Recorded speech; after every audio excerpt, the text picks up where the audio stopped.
stop meeting like this, and then by the fifth time it's just awkward, isn't it?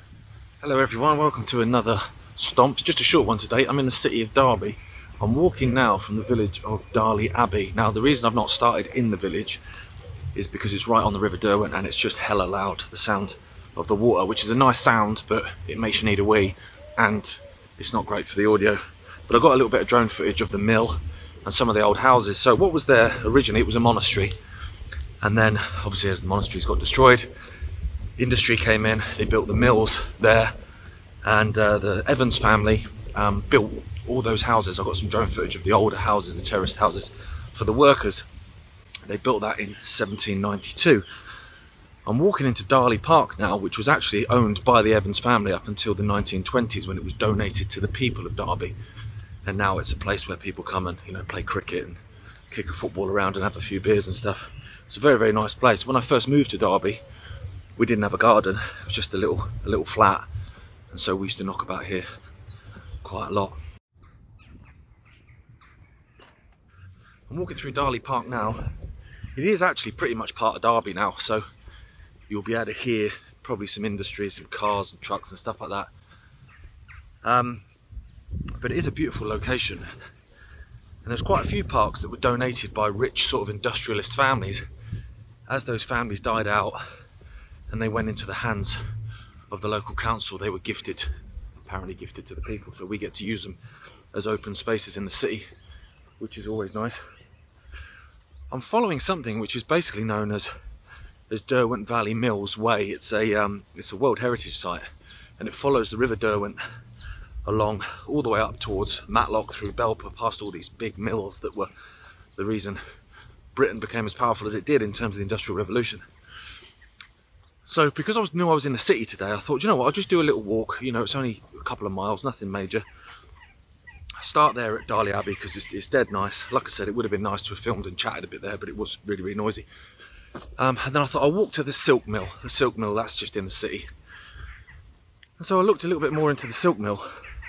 It's a crazy story. So it transpires it's the first factory ever built in the world. So I'm going to make my way there. Some crazy stories connected to it as well. Also going to go over the Great Northern Railway, which went from Friargate station here in Derby all the way to Nottingham Victoria. There's a bridge remaining there, and what I'll do is I'll turn left there and go to a little area of Derby called Little Chester, so named after the city of Chester because of the Roman connection, and we'll find some Roman remains there as well. So it's only a short walk, but it's quite an interesting one. There's quite a lot to see. So I'm just walking along the side of the park. I'm clinging to the River Derwent.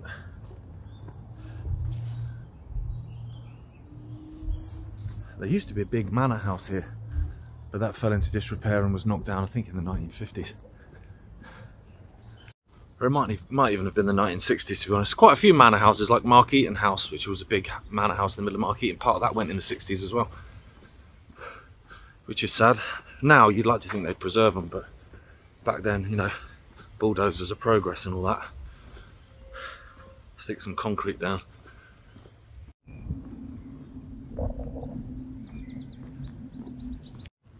I always assumed Derby was called Derby because the River Derwent goes through it. You know, Derwent, Derby, by the Derwent, you know, you just assume.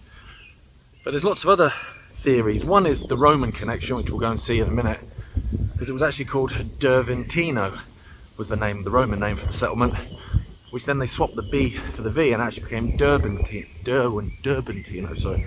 So then that kind of, you know, that could turn into Derby, couldn't it, Derby? But there's also a connection to the Vikings, because this was part of Daneland, Derbyshire, and they called it like Irby or Arby. So again, that's not too dissimilar to Derby, is it? So you can see those houses in the trees. That's Derby. That's the city of Derby. I don't know if you can make out through those trees there. You might be able to see the cathedral. So we're pretty much there. It's not a long walk, but it is a really pretty one. When we get closer, in a minute, we'll come up to the old Great Northern main line. We went straight across.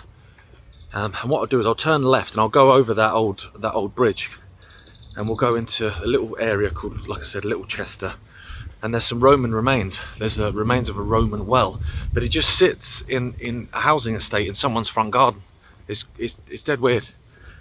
So obviously I'll try and get some footage of that. I'm not going to take footage of people's houses, obviously, because that's just not right. But they did find lots of remains around there. They found remains of an underground heating system, you know, as they had in Roman times, loads and loads of coins and stuff. And like I say, it was called Derventino, and there actually used to be at Darley, where we've just come from, a brewery called the Derventino Brewery. They were quite nice beers, to be honest, but I think they make wine now. I don't think they make beer anymore. Yeah, everyone's branching out, aren't they, into different things. See the size of that tree? Wow. I could live in that.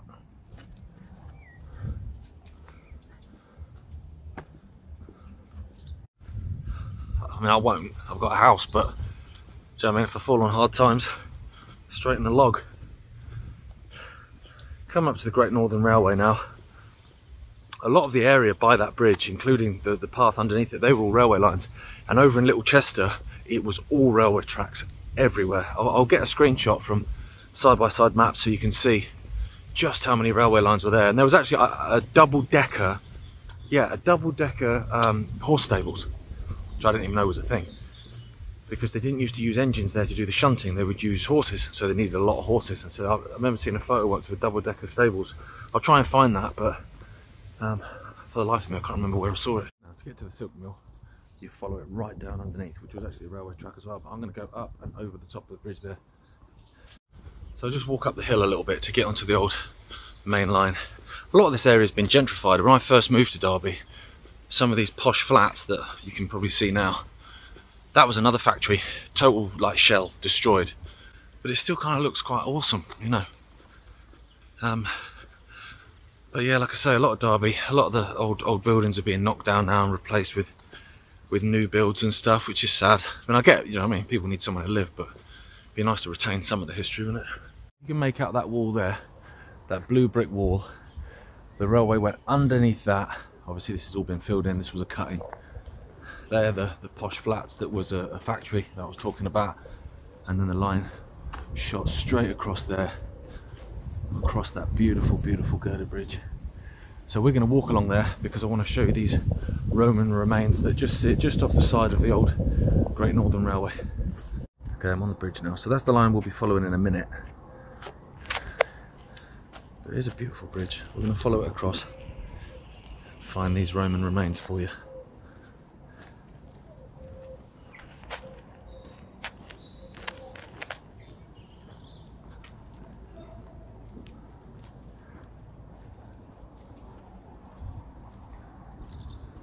There's the city of Derby in that way. Excuse the wind. I just pressed record and it started getting windy. They've built on the old track bed here, but you can tell where it was by the age of the houses, obviously. So you go straight through. There's terrace houses one side, terrace houses the other. But in the middle, you've kind of got a slightly more modern housing development. So you can see the track bed went straight through there. Bosh. It's been replaced by garages. So I'm on the old track bed and a wind tunnel.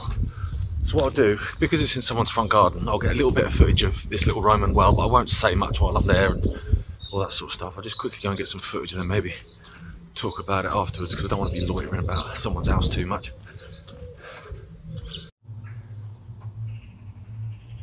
Don't know if you can read that. I can't particularly well.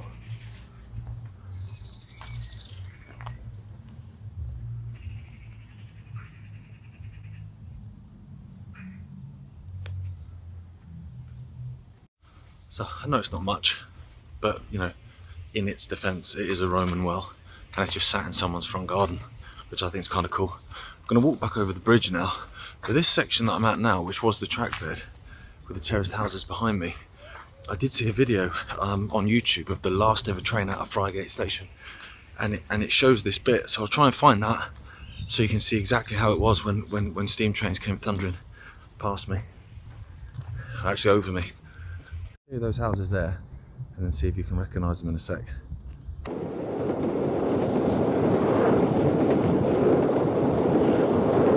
See, talking about Roman remains there as well.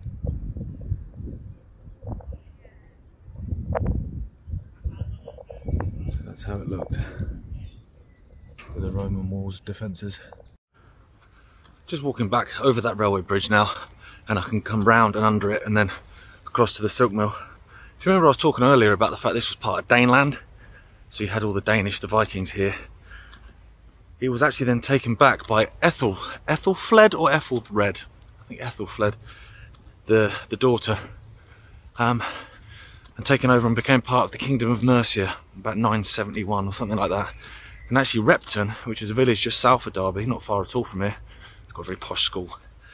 That was the capital of Mercia, and the church there has kings buried in it. I think King Offa is buried there actually. Unbelievable amount of history in you know, what is basically a pretty average sized city in England. So much happened here in terms of the Industrial Revolution and all that kind of stuff, but also, you know, going that far back, going into Roman times, going into Viking times. So go underneath the railway.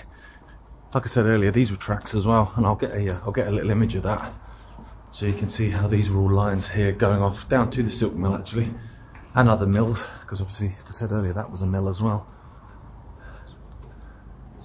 There's the bridge.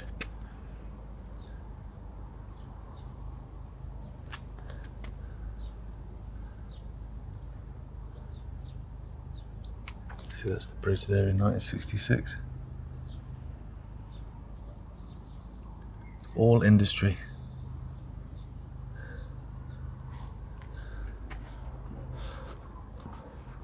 So before I get to the silk mill, which is literally just there, I'll tell you a little bit of history about it. So once I get there, I'm in the city then, and it'll all be blooming Ninars and all that sort of stuff. It's said to be the first factory ever built, 1721, which is interesting in itself. I mean, that's, you know, that's pretty cool, the first one ever built. But the story is actually a little bit more crazy than that. So it was opened by the Lombe Brothers, like I say, in 1721. It's known as Loom Mill to a lot of people. But there's a crazy story. So John Loom, he went out to Italy in 1717 and he nicked the plans for it off the Italians, which is a bit wrong, isn't it? So he brought them back, showed his brother Thomas, and said, here, check this out. So they built this factory in 1721. The King of Sardinia, you don't mess around with the Sardinians, do you? The King of Sardinia was said to be furious, and within a year, or less than a year, of this mill opening, John Loom was brown bread in suspicious circumstances, and they say that the King of Sardinia sent an assassin to poison him. It's crazy, isn't it? Like I say, so much history you don't know about. I didn't know that, and I've lived here for years. When I first moved here, believe it or not, I lived just around the corner. This was actually a big block of modern flats, but they were built to such crazy specs, or rather, oh wow, that's cool, or rather not crazy specs, as in crazy good specs, that actually they were condemned like as soon as they opened. Which is weird, because normally, like, you see derelict buildings, they tend to be like old buildings, don't they? But I used to walk down here to Darley Park, and there was this massive derelict new build. It's quite weird. Obviously they've knocked it down now. Like I say, these are all railway lines, all this area. So we're nearly at the silk mill now. There's a really beautiful bridge here as well, which I'll show you a bit of footage of. And then we're in the city, they've got the cathedral. So what I'll do is I'll get to the silk mill, I'll send the drone up and get some cool footage of this whole area, and then I'll see you on the other side of that.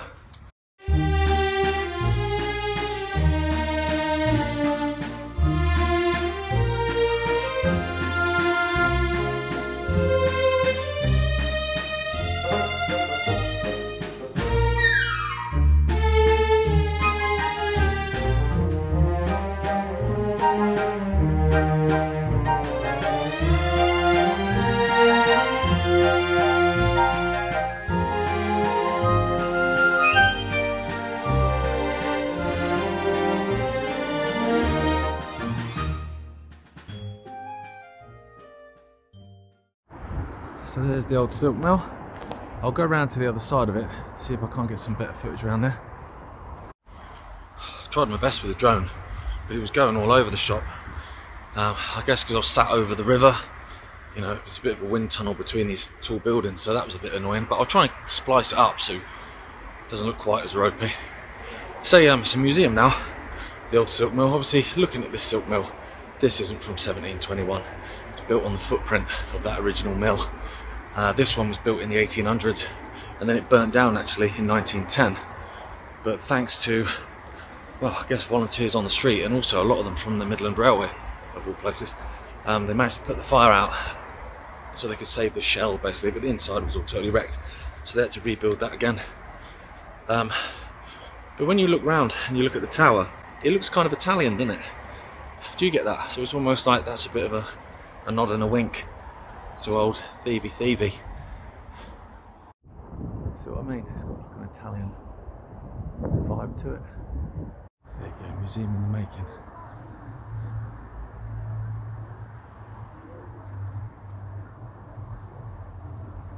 John was the one that got poisoned, so they say.